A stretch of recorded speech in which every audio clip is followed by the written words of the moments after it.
Celui qui boira de l'eau que je lui donnerai n'aura jamais soif, et l'eau que je lui donnerai deviendra en lui une source d'eau qui jaillira jusque dans la vie éternelle. Jean 4, 14. Dans ce verset 14, la vie naturelle est illustrée par l'eau du puits qui ne peut continuellement apaiser notre soif. Elle image bien cette vie qui ne saurait répondre aux aspirations profondes de l'âme humaine. Le Seigneur dit que la vie qu'il donnera deviendra en nous une source d'eau qui jaillira jusque dans la vie éternelle.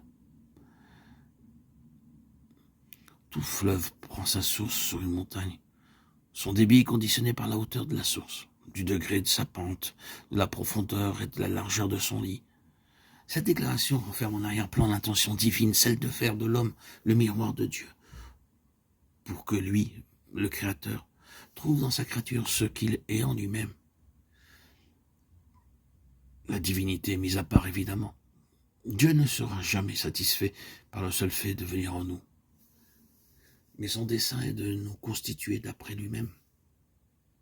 En utilisant la métaphore de l'eau devenant une source, il attire notre attention sur la nécessité que nous occupions spirituellement une position élevée.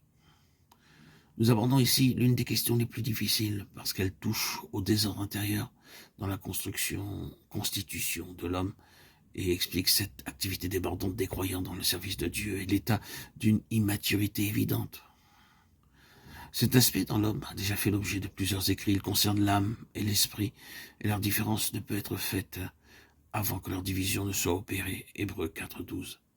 Et notre union avec Christ, ressuscité et réalisée expérimentalement. Éphésiens 2, 6.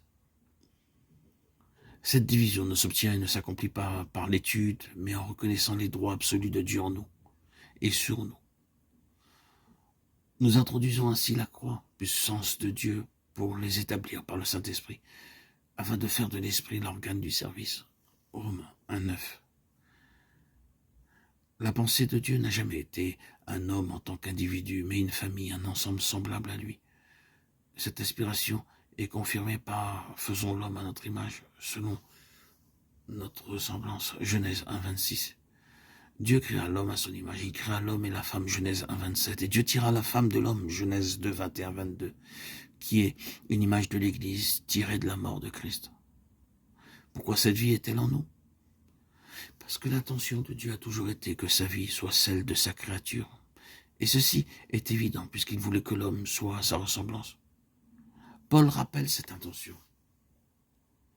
Quand Christ, votre vie paraîtra, alors vous paraîtrez aussi avec lui dans la gloire. Colossiens 3, 4.